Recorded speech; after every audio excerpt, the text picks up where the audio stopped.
Curative methods అన్నమాట. ఈ నిల్వ సమయంలో విత్తనాల్లో పురుగుల యొక్క సమగ్ర యాజమాన్యం అనేదాన్ని చూస్తున్నాము. దాంట్లో రెండు ప్రధానమైనటువంటి పద్ధతులు ఉన్నాయన్నమాట. ఒకటి ప్రొఫైలాక్టిక్ పద్ధతి, అంటే ముందుగా తీసుకునేటువంటి జాగ్రత్తలు.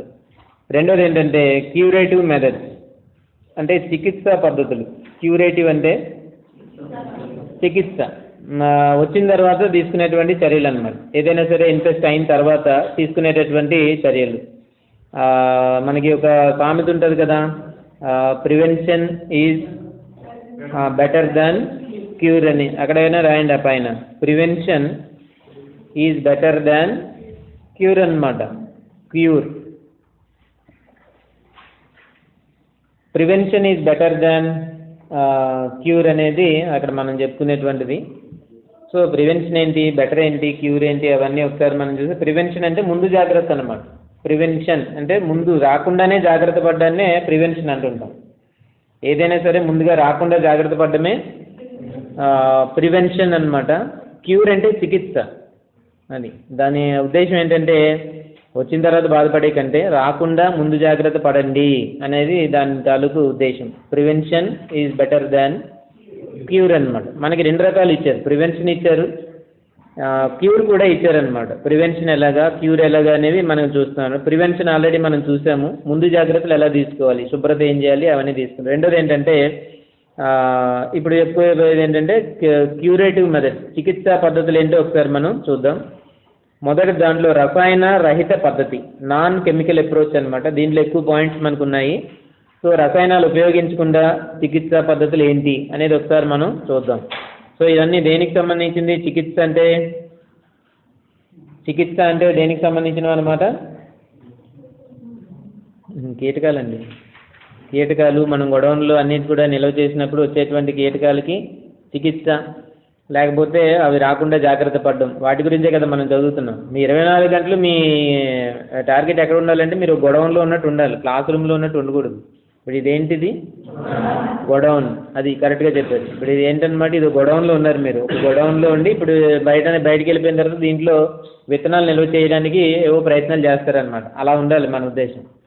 సో ఈ చేసేటప్పుడు దీన్ని ఎలాగ జాగ్రత్తలు తీసుకోవాలి, అలాగే రసాయనాలు లేకుండా, అన్ని రసాయనాలే కాకుండా రసాయనాలు లేకుండా జాగ్రత్త చేసేటువంటి పద్ధతులు ఏంటనేవి మనం దీంట్లో చూస్తాం.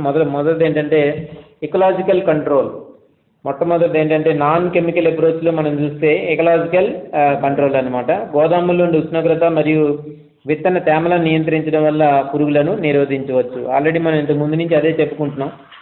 సో మళ్ళీ కూడా అదే విషయాన్ని మళ్ళీ మనకి చెప్తున్నారనమాట. అంటే ఒక స్కీమ్ లాగా చెప్పుకుంటున్నాం కాబట్టి 1 by 1 ఒకదాని తర్వాత ఒక స్కీమ్ లాగా సమగ్ర పద్ధతులను ఉదాహరణ చెప్తున్నాం కాబట్టి, ఇది ఇంతకు ముందు క్లాసులో చెప్పుకున్నటువంటి ఆ 3 భౌతిక పద్ధతులు, రసాయనిక పద్ధతులు, ఇంకా ఆ పద్ధతులు, యాంత్రిక పద్ధతులు, ఇవన్నీ కూడా ఇందులో వస్తాయి.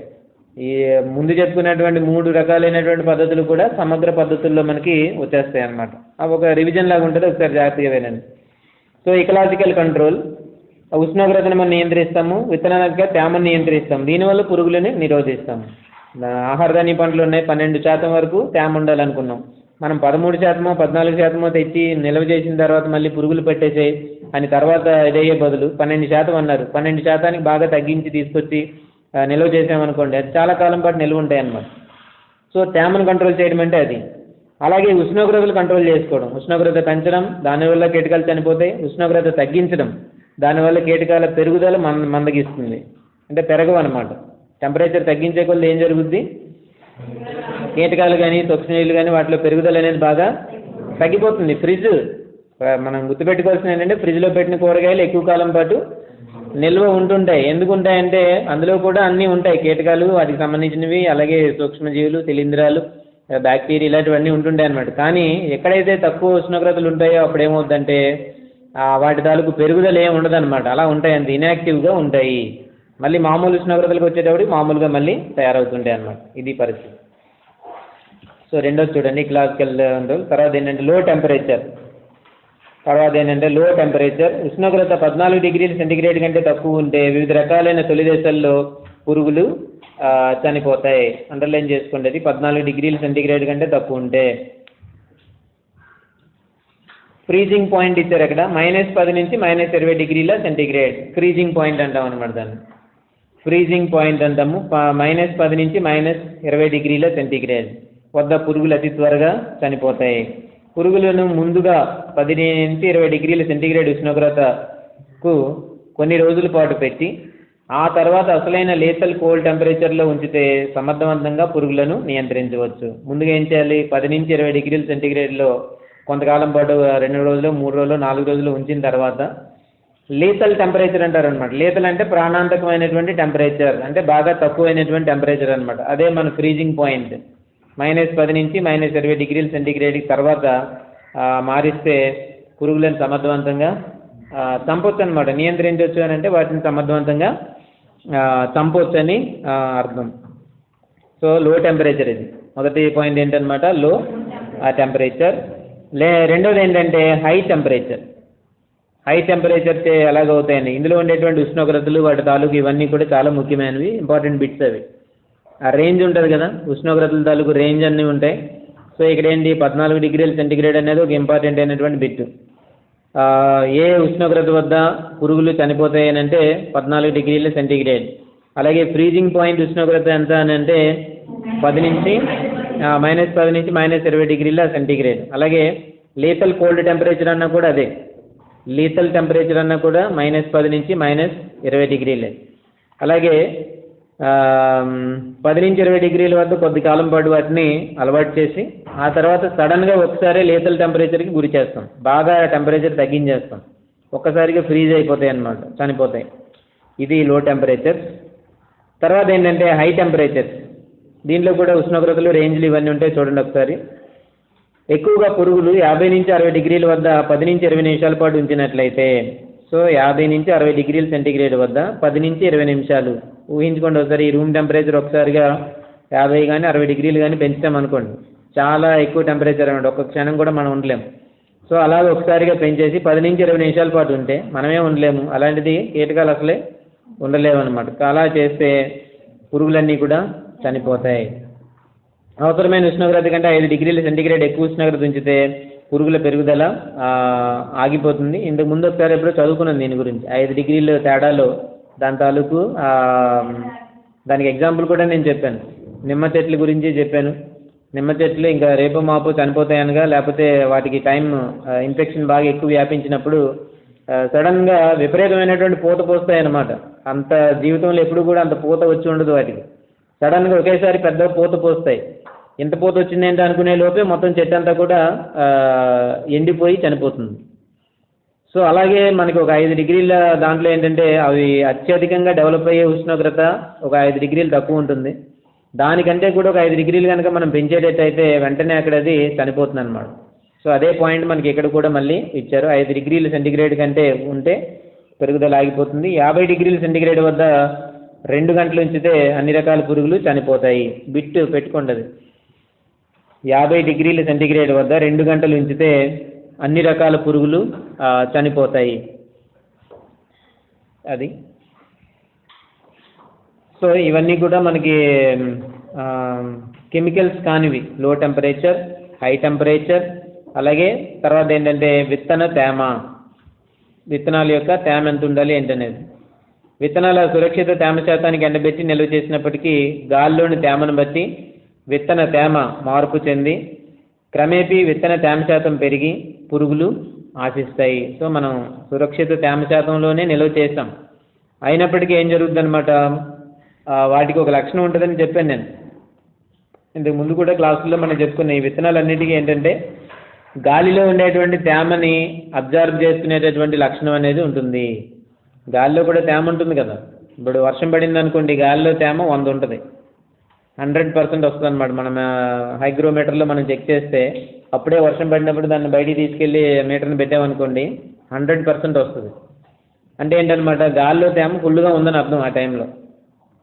సో మనకి కూడా ఈ గొడౌన్స్లోను లేకపోతే ఇలాంటి దగ్గర స్టోర్ చేసినప్పుడు వాతావరణం కంటిన్యూస్గా కొన్ని రోజుల పాటు అలాగే తేమ ఎక్కువగా ఉండేటువంటి ముసురు పట్టింది, ముసురు ఒక వారం రోజులు 10 రోజులు తుఫాన్ బట్టి అలా కంటిన్యూగా అదే పనిలో అలా ఉంటుందన్నమాట. అప్పుడేమవుతుంటుంది, వాతావరణంలో గాలిలో తేమ ఎక్కువగా ఉంటుంటుంది అనమాట. సో సో ఈ గోడౌన్స్లో నిల్వ చేసినటువంటి విత్తనాలకు కూడా ఏంటంటే ఈ తేమను పీల్చుకునేటువంటి గుణం ఎక్కువగా ఉంటుంది కాబట్టి సో అవి కూడా ఏంటంటే వాతావరణంలో ఉండేటువంటి తేమను పీల్చుకుంటూ ఉంటాయి. సో మనం 12% మనం ఆరబెట్టి మనం నిల్వ చేస్తే వాతావరణ పరిస్థితిని బట్టి బయట ఉండే కండిషన్ని బట్టి అది మళ్ళీ మాయిశ్చర్ని అబ్జర్వ్ చేసుకుని మళ్ళీ 13%, 14% లేదా 15% వరకు అది చేరుకోవచ్చు అనమాట. ఎంతైనా చేరుకోవచ్చు. బాగా ఎక్కువ ఉండేటట్టయితే ఇంకా ఎక్కువ మాయిశ్చర్ అనేది పీల్చుకోవచ్చు. ఇవన్నీ కూడా జరగవచ్చు అనమాట. సో అదే మనకి అక్కడ ఇవ్వడం జరిగింది. ఈ విధంగా ఒకవేళ మాయిశ్చర్ పర్సంటేజ్ ఎప్పుడైతే పెరుగుతుందో ఏమవుతుందంటే దానికి నిల్వ చేసే టైము లేకపోతే నిల్వ ఉండేటువంటి కెపాసిటీ తగ్గిపోతుంది. కీటకాలు ఆశిస్తాయి, శిలీంధ్రాలు ఆశిస్తాయి, ఇలాగ అన్ని రకాల నష్టాలు కలుగుతాయి అన్నమాట. క్రమేపీ విత్తన తేమ శాతం పెరిగి పురుగులు ఆశిస్తాయి. అందుకని విత్తనాలను అప్పుడప్పుడు తేమను పరీక్షించి అది 10% ఉండేటట్లుగా జాగ్రత్త వహించాలి. విత్తన తేమ 10% ఉన్నప్పుడు కాఫ్రా బీటీలు తప్ప ఎటువంటి పురుగులు హాని చేయలేవు. అండర్లైన్ చేయండి, ఇంపార్టెంట్ బిట్ అది. ఇంపార్టెంట్ బిట్ ఏంటంటే అది విత్తన తేమ శాతం 10% ఉన్నప్పుడు, అంటే దాని బిట్ రివర్స్లో వచ్చు అనమాట. విత్తన తేమ శాతం 10% తేమ ఉన్నప్పుడు కూడా ఆశించే కీటకం ఏంటి అని కాఫ్రా బీటిల్ అనమాట. కాఫ్రా బీటిల్ తప్ప మిగతావన్నీ కూడా ఏది ఆశించలేదు. ఓన్లీ కాఫ్రా బీటిల్ ఒకటే తక్కువ తేమ శాతం వద్ద కూడా ఆశించగలదు. చాలా ముఖ్యమైనటువంటి బిట్ అది. అంతే కదా, అనిపించట్లేదా? అలాగా ముఖ్యమైన బిట్లాగా అనిపించట్లేదా? సో విత్తన తేమ 10% ఉన్నప్పుడు కూడా కాఫ్రా బీటిల్ అది తప్ప ఎటువంటి పురుగులు వాటిని ఆశించలేవు. అది విత్తనాల తేమకు సంబంధించి అనమాట. అందులో ఇంపార్టెంట్ బిట్స్ అన్నీ వస్తున్నాయి, మరి చూసుకోవాలి. తర్వాత కంట్రోల్డ్ అట్మాస్ఫియర్, నిల్వలో ఉండే సహజ వాయువులను కార్బన్ డైఆక్సైడ్, ఆక్సిజన్, నైట్రోజన్ వీటిని మార్పు చేయడం వల్ల పురుగుల అభివృద్ధిని తగ్గించి శిలీంధ్రాల ఎదుగుదలను నియంత్రించి విత్తన క్షీణతను తగ్గించవచ్చు. సో సహజ వాయువులు కార్బన్ డైఆక్సైడ్, ఆక్సిజన్, నైట్రోజన్ వీటిని మార్పు చేయడం ద్వారా కంట్రోల్డ్ కండిషన్లోనే ఇవన్నీ కూడా మనకి ఎక్కడ వీలు పడతాయంటే కోల్డ్ స్టోరేజ్లు ఇలాంటి వాటిలో కొన్ని నియంత్రిత వ్యవస్థలు ఉన్న దగ్గర మనం కంట్రోల్ చేయొచ్చు వాతావరణాన్ని. అక్కడ ఉండే కార్బన్ డైఆక్సైడ్ ఎంత ఉండాలో అంతే మనం చేయొచ్చు. అలాగే ఆక్సిజన్ ఎంత ఉండాలి, నైట్రోజన్ ఎంత ఉండాలి, ఇలాంటివన్నీ కూడా మనం ఎంత కావాలో అంతే నియంత్రించుకునేటువంటి వ్యవస్థలు అన్నమాట. సో ఇవి కొన్ని సందర్భాల్లో అవి ఎవరైతే ఏర్పాటు చేశారో అక్కడ ఇవి చేయగలం, అందరికీ చేయడానికి అవకాశం అయితే లేదు. సో ఎండబెట్టడం, విత్తన తేమ ఇలాంటివన్నీ చాలా వరకు మనం చేయొచ్చు. ఈ ఉష్ణోగ్రతని కంట్రోల్ చేయడం, తగ్గించడం, పెంచడం ఇలాంటివన్నీ కూడా మనకి దగ్గరలో ఉన్నవైతే కోల్డ్ స్టోరేజ్లోకి వెళ్తేనే మనకి దీనికి సంబంధించిన విషయం అంతా కూడా అర్థమవుతుంది అనమాట. సో అక్కడే ఉష్ణోగ్రతను పెంచడం, ఉష్ణోగ్రతను తగ్గించడం ఇలాంటి అన్నీ కూడా మనం చేయొచ్చు.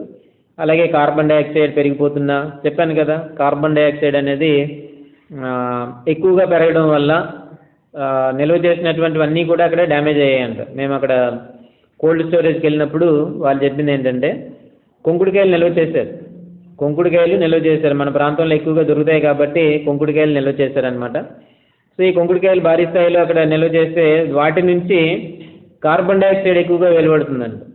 నిల్వ చేసినప్పుడు వాటి నుంచి కార్బన్ డైఆక్సైడ్ ఎక్కువగా, అంటే రెగ్యులర్గా విడుదలయ్యేదానికంటే కూడా చాలా ఎక్కువ మొత్తంలో విడుదలవడం జరిగింది. దానివల్ల ఏంటంటే అక్కడ నిల్వ చేసినటువంటి చింతపండు ఎఫెక్ట్ అయింది, అక్కడ నిల్వ చేసినటువంటి బెల్లం ఇవన్నీ కూడా ఎఫెక్ట్ అవ్వడం జరిగిందనమాట. సో వాటిని నియంత్రించేటువంటి వ్యవస్థలు ఉంటే అక్కడ చేయొచ్చు. కార్బన్ డైఆక్సైడ్ పర్సంటేజ్ పెరుగుతుంది అనుకుంటే దాన్ని తగ్గించవచ్చు. అలాగే ఆక్సిజన్ శాతం తగ్గిపోతుంది, దాన్ని పెంచవచ్చు. నైట్రోజన్ తగ్గిపోతుంది, పెంచవచ్చు, అలా అన్నమాట.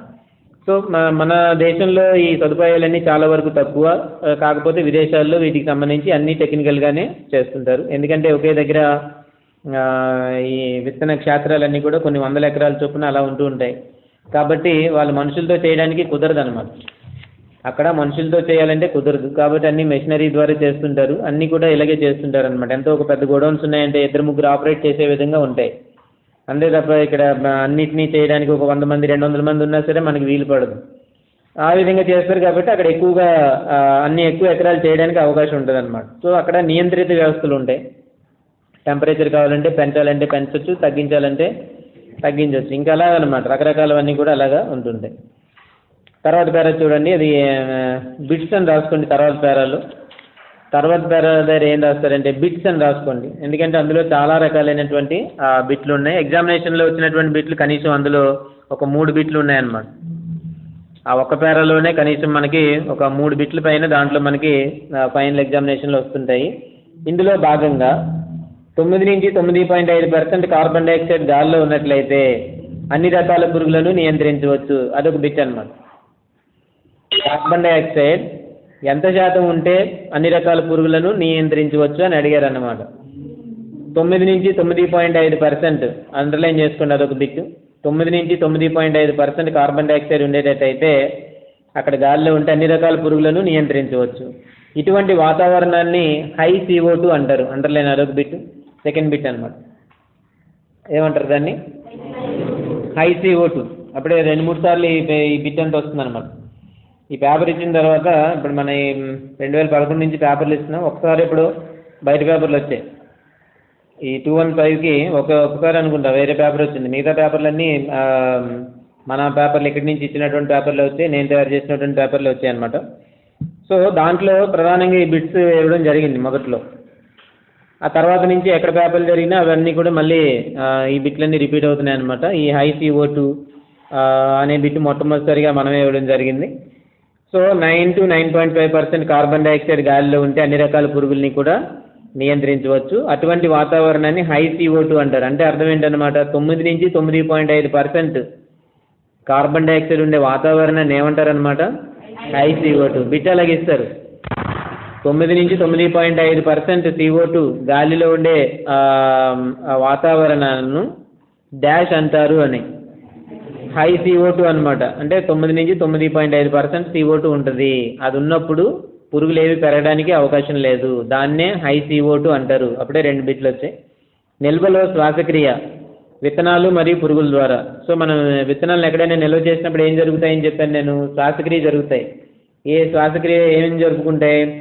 విత్తనాలు శ్వాసక్రియ జరుపుకుంటాయి, పురుగులు కూడా శ్వాసక్రియ జరుపుకుంటాయి. అది మనం గుర్తుపెట్టుకోవాలి ఎప్పుడు కూడా. విత్తనాలు జరుపుకుంటాయి, పురుగులు కూడా శ్వాసక్రియ జరుపుకుంటూ ఉంటాయి అన్నమాట. శ్వాసక్రియ జరిపినప్పుడల్లా ప్రతిసారి మనకి కార్బన్ డైఆక్సైడ్ అనేది వెలువడుతూ ఉంటుంది. CO2 విడుదలై O2 తగ్గుతుంది. సో నిల్వ చేసినప్పుడు ఏంటంటే ఈ విత్తనాలు శ్వాసక్రియ చేసుకొని, అలాగే అందులో ఉండేటువంటి కీటకాలు శ్వాసక్రియ జరిపి, దీనివల్ల ఏం జరుగుతుందంటే అక్కడ ఉండేటువంటి కార్బన్ డైఆక్సైడ్ పెరుగుతుంది. కార్బన్ డైఆక్సైడ్ శాతం పెరుగుతుంది. చెప్పాను ఇంతకుముందు ఎగ్జాంపుల్స్ కూడా మనం చెప్పుకున్నాం అనమాట. సినిమా హాల్లో అన్ని తలుపులన్నీ క్లోజ్ చేసి AC కానీ కరెంటు కానీ ఏమి లేకుండా అలాగా క్లోజ్ చేసి సినిమా ఇంట్రెస్ట్లో అందరూ ఉండిపోయి ఉంటారనుకోండి, చూస్తుంటారా? కొంతసేపు అయ్యేటప్పటికి రూమ్ టెంపరేచర్ పెరిగిపోద్ది అనమాట. లోపల ఉండేటువంటి ఉష్ణోగ్రత బాగా పెరుగుతుంది. ఎందుకు పెరుగుతుంది? అందులో ఉండేటువంటి వారందరూ కూడా శ్వాసక్రియ జరుపుకుంటూ ఉంటారు. దాంట్లో ఉండేటువంటి వాళ్ళందరూ కూడా శ్వాసక్రియ ఆక్సిజన్ పీల్చుకొని కార్బన్ డైఆక్సైడ్ వదులుతుంటారు. ఈ మధ్య ఎవడో ఒకడు జోక్ చెప్పాడు అనమాట. బాబు నువ్వేం చేస్తుంటావు అంటే, నేను ఆక్సిజన్ పీల్చుకుని కార్బన్ డైఆక్సైడ్గా మారుస్తుంటానండి అని. జబర్దస్త్లో ఒక జోక్ అది. నువ్వేం చేస్తుంటావు అని ఎవడో అడిగితే దాంట్లో ఒక జోక్ ఏంటంటే, నేను ఆక్సిజన్ పీల్చుకొని అదే కార్బన్ డైఆక్సైడ్ తయారు చేస్తుంటానని. అదేదో ఒక వర్క్ లాగా. అంటే అలా జోక్ అనమాట. ఈ మధ్య ఎక్కడో జబర్దస్త్లో వచ్చినటువంటి జోక్ అది. అలాగా ఇప్పుడు ఆ సినిమా హాల్లో ఏం జరుగుతుందంటే ఈ అందరూ కూడా కార్బన్ డైఆక్సైడ్ వదులుతూ ఉంటారు. ఉండేటువంటి ఆక్సిజన్ పర్సెంటేజ్ తగ్గిపోతుంటుంది. ఎందుకంటే బయట నుంచి లోపలికి వచ్చే గాలి లేదనుకోండి, అప్పుడు వెంటనే ఇలా జరుగుద్ది అనమాట. ఏంటి? ఆక్సిజన్ పర్సెంటేజ్ ఏమో తగ్గిపోద్ది, కార్బన్ డైఆక్సైడ్ పర్సెంటేజ్ పెరిగిపోద్ది. ఎప్పుడైతే కార్బన్ డైఆక్సైడ్ శాతం పెరిగిందో ఏం జరుగుద్ది అనమాట, మనకి ఉష్ణోగ్రత పెరిగిపోతూ ఉంటుంది. ఇది మనం గుర్తుపెట్టుకోవాలి. అది మన గోడౌన్స్లో నిల్వ చేసినప్పుడు కూడా చాలా బాగా ఎఫెక్టివ్గా పనిచేస్తుంది అనమాట ఆ సూత్రం. సో అందుకే ఇక్కడ ఏం జరుగుతుంది? విత్తనాలు శ్వాసక్రియ జరుపుకుంటాయి, పురుగులు కూడా శ్వాసక్రియ జరుపుకుంటాయి. దాని ద్వారా ఏం జరుగుద్దంటే కార్బన్ డైఆక్సైడ్ ఎక్కువగా విడుదలవుతుంది. దాని ద్వారా ఏం జరుగుద్దంటే ఆక్సిజన్ పర్సంటేజ్ తగ్గిపోతుంది. అదే చెప్పారు. తద్వారా O2 అంటే ఆక్సిజన్ 1% కంటే తగ్గినప్పుడు CO2 దానంతట అదే పెరిగిపోతూ ఉంటుంది. So CO2 పెరిగిపోతుంటుంది, oxygen తగ్గిపోతుంటుంది. 1% కంటే తగ్గినప్పుడు CO2 దానంతట అదే పెరిగిపోతుంటుంది అనమాట. సో ఆక్సిజన్ తగ్గిపోవడమే భయం, CO2 పెరిగిపోతూ ఉంటుంది. ఈ స్థితి పురుగుల వివిధ దశలకు ప్రమాదకరము. ఇటువంటి నిల్వను ఏమంటారంటే హెర్మెటిక్ స్టోరేజ్ అంటారు. అదొక ఇంపార్టెంట్ బిట్. ఇటువంటి నిల్వను ఏమంటారంటే హెర్మెటిక్ స్టోరేజ్ అంటారు. ఏమంటారు దీన్ని? హెర్మెటిక్ స్టోరేజ్ అంటారు. ఇది కూడా బిట్ వచ్చింది అనమాట. ఇది కూడా ఒక బిట్గా ఇవ్వడం జరిగింది. సో ఇది కూడా ఒక బిట్ వచ్చింది. హెర్మెటిక్ స్టోరేజ్ అంటారు అనమాట. సో O2 శాతం తగ్గి CO2 శాతం దానంతటదే పెరిగిపోవడాన్ని ఏమంటారంటే హెర్మెటిక్ స్టోరేజ్ అని అంటారు. అలాగే ఆ వాతావరణంలో కార్బన్ డైఆక్సైడ్ శాతం పెరిగిపోతే లేకపోతే 9 నుంచి 9.5% వరకు ఉన్నప్పుడు దాన్ని ఏమంటారంటే హై CO2 అంటారు. సో 9 to 9.5% కార్బన్ డైఆక్సైడ్ గాలిలో కనుక ఉండేటట్టయితే అన్ని రకాల పురుగుల్ని నియంత్రించవచ్చు అదనమాట. అంటే కార్బన్ డైఆక్సైడ్ ఎలా దేనికి పనికిరాదు. జీవి అనే ప్రతిదానికి కూడా కార్బన్ డైఆక్సైడ్ హానికరంగా ఉంటుంది అనమాట. అంటే ఆ శాతం పెరిగే కొద్దీ చనిపోతూ ఉంటాయి. 9 నుంచి 9.5% అంటే చాలా ఎక్కువ అని అర్థం అనమాట. వాతావరణంలో ఎంత ఉంటుంది కార్బన్ డైఆక్సైడ్? మనకి ఎంత కదా 0.03 అంత పర్సెంటేజ్ ఉంటుంది మనకి బయట వాతావరణంలో. అలాంటిది 9 నుంచి 9.5% కార్బన్ డైఆక్సైడ్ అంటే చాలా ఎక్కువ కార్బన్ డైఆక్సైడ్ అనమాట. దీన్నే హై CO2 అంటారు. సో ఈ కండిషన్లో పురుగులు ఎట్టి పరిస్థితుల్లోనూ కూడా బ్రతకలేవు. సో ఇదే మనకి చెప్తున్నారు అనమాట. So high CO2, hermetic storage ఒక బిట్, అలాగే 1% అనేది ఒక బిట్. ఆ బిట్స్ అన్నీ అండర్లైన్ చేసుకోవాలి. హై CO2, 9 to 9.5% CO2,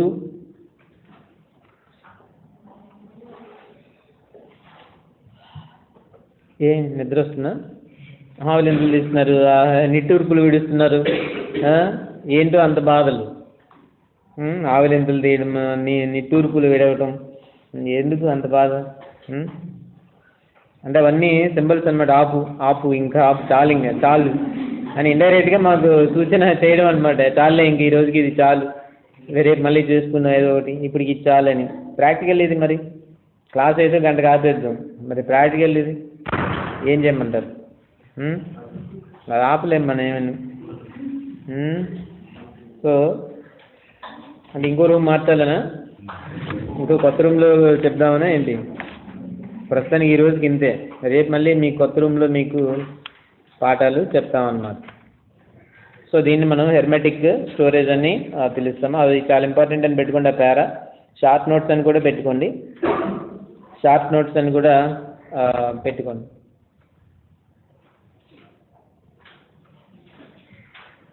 ఈ పేజీ వరకు కంప్లీట్ చేసుకుందాం కనీసం. చాలా టైం ఉంది అసలు. ఇంకా మీరు ఎప్పుడే అన్నీ ఇడుస్తున్నారు. ఇనర్ట్ డస్ట్ షార్ట్ నోట్స్ అనమాట. ఇనర్ట్ డస్ట్లు అనేవి ఒక షార్ట్ నోట్స్ కింద మనకి ఇస్తుంటారు. 3 మార్కులు లేదా 4 మార్కులకి అది వస్తుంది అనమాట. ఇనర్ట్ డస్ట్ ఇవన్నీ మనం చెప్పినవే, అందువల్ల ఏంటంటే ఎక్కువ చెప్పడానికి ఏం లేదు. ఒకసారి మళ్ళీ ఇంతకుముందు చెప్పుకున్నదే మళ్ళీ ఒకసారి చెప్తాం అన్నమాట. భౌతికమైన పద్ధతుల్లో ఏదైతే చెప్పుకున్నో అదే ఇక్కడ ఇచ్చారు. ఇది విషరహితమైన ఎక్కువగా రైతులు ఉపయోగించే పద్ధతి. ఇది 4 రకాలు: ఎర్త్, డయాటమేషియస్ ఎర్త్, సిలికా ఏరోజెల్స్ మరియు నాన్ సిలికా. 1, 2, 3, 4 అని వేస్తుంటారు దానికి. ఇవి ప్రధానంగా పురుగుల నీటిని తొలగిస్తాయి. అంటే కీటకాల యొక్క శరీరంలో ఉండేటువంటి నీటిని తొలగిస్తాయి. పురుగుల్లో 60% వరకు నీరు తొలగినా లేదా 30% వరకు వాటి బరువు తగ్గినా పురుగులు చనిపోతాయి. 2 ఆప్షన్స్ ఇచ్చారనమాట. పురుగుల్లో నీటి శాతం 60% వరకు తగ్గిందనుకోండి, 60% వరకు తగ్గినా పురుగులు చనిపోతాయి. అలా కాకుండా వాటి వెయిట్ రెగ్యులర్గా ఉండేటువంటి వెయిట్ కంటే 30% వెయిట్ తగ్గినా కూడా చనిపోతాయి. 60%, 30% అనేది అండర్లైన్ చేసుకోవాలి. 60% నీరు కోల్పోయినా చనిపోతాయి, 30% బరువు కోల్పోయినా సరే పురుగులు చనిపోతాయి. చాలా ఇంపార్టెంట్ అయినటువంటి బిట్లు అనమాట 2. 60% నీరు కోల్పోయినా లేదా 30% బరువు కోల్పోయినా అది చనిపోతాయి.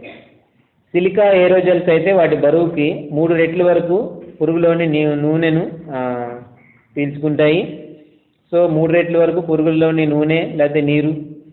అలాగే పురుగులు విత్తనాలపై కదిలినప్పుడు వాటి నుంచి క్యూటిక్యులర్ వ్యాక్స్లను ఈ డస్ట్లు పీల్చుకుంటాయి. సో ఈ వ్యాక్సిన్ పీల్చుకోవడంతో పాటు డయాటమేషియస్ ఎర్త్ అయితే పురుగుల క్యూటికల్కు రాపిడి కలిగిస్తుంది. పురుగుల్లో ఏంటంటే పైన ఒక పొర ఉంటుంది అనమాట, అవబాసిని అంటుందని. క్యూటికల్ అని అంటారు మామూలుగా. పురుగుల పై కవచంలో ఏంటంటే అవబాసిని అనేది ఉంటుంది.